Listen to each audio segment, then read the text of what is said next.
Bismillahirrahmanirrahim. Assalamualaikum warahmatullahi wabarakatuh.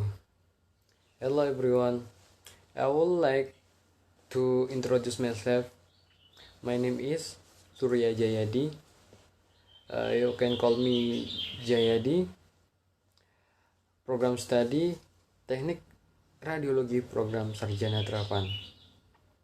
Here I will video about arthrology. Alright, check it out. Arthrology joints. Okay, next.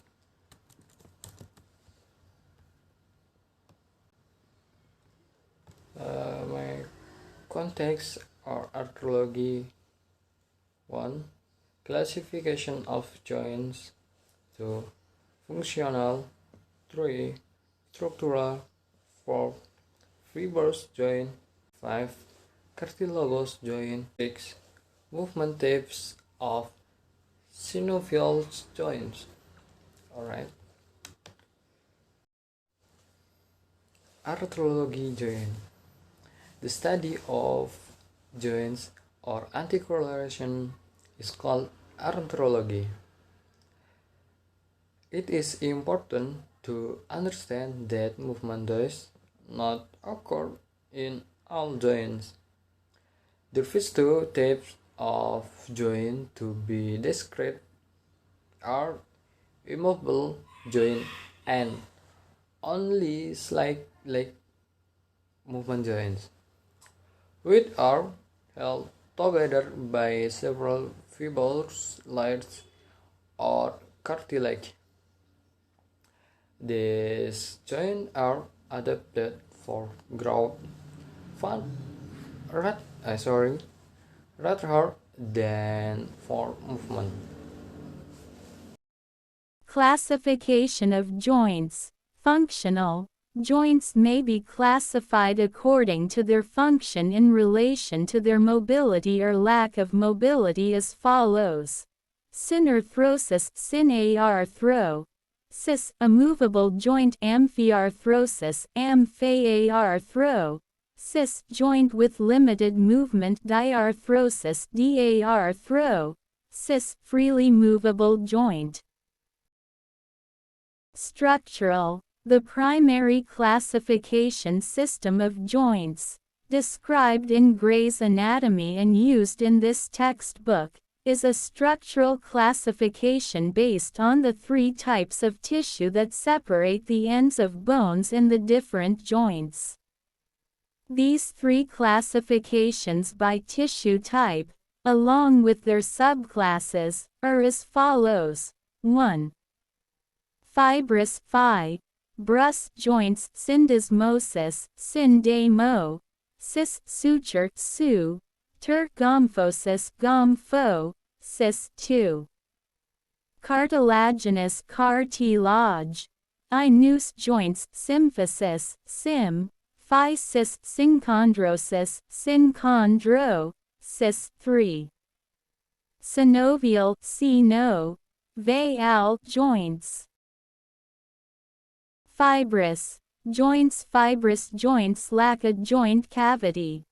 The adjoining bones, which are nearly in direct contact with each other, are held together by fibrous connective tissue.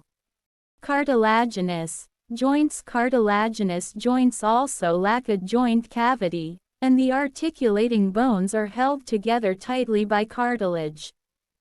These joints are synarthrodile or amphiarthrodile and are held together by two types of cartilage, symphysis and synchondroses. Symphysis. The essential feature of a symphysis is the presence of a broad, flattened disc of fibrocartilage between two contiguous bony surfaces.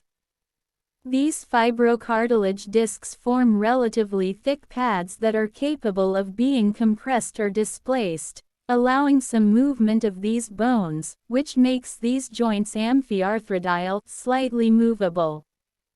Synchondroses. A typical synchondrosis is a temporary form of joint wherein the connecting hyaline cartilage, which on long bones is called an epiphyseal plate, is converted into bone at adulthood. Movement types of synovial joints. There are a considerable number and variety of synovial joints, and they are grouped according to the 7 types of movement that they permit. These are listed in order from the least to the greatest permitted movement. 1. Plane gliding joints. This type of synovial joint permits the least movement, which, as the name implies, is a sliding or gliding motion between the articulating surfaces. 2. Ginglymus hinge joints. The articular surfaces of ginglimi, or ginglymus joints, are molded to each other in such a way that they permit flexion and extension movements only. 3. Trochoid pivot joints. The trochoid joint is formed by a bony, pivot-like process that is surrounded by a ring of ligaments or a bony structure or both. This type of joint allows rotational movement around a single axis. 4. Ellipsoid condylar joints. In the ellipsoid joint, movement occurs primarily in one plane and is combined with a slight degree of rotation at an axis at right angles to the primary plane of movement.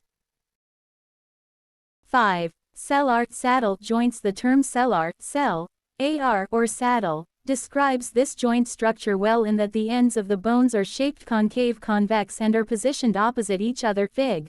1-30. 2 saddle-like structures fit into each other. 6. Spheroidal ball and socket joints. The spheroidal roid or ball and socket joint allows the greatest freedom of motion. The distal bone that makes up the joint is capable of motion around an almost indefinite number of axes, with one common center. 7. Bicondylar joints. Bicondylar joints usually provide movement in a single direction. They can permit limited rotation. Thank you.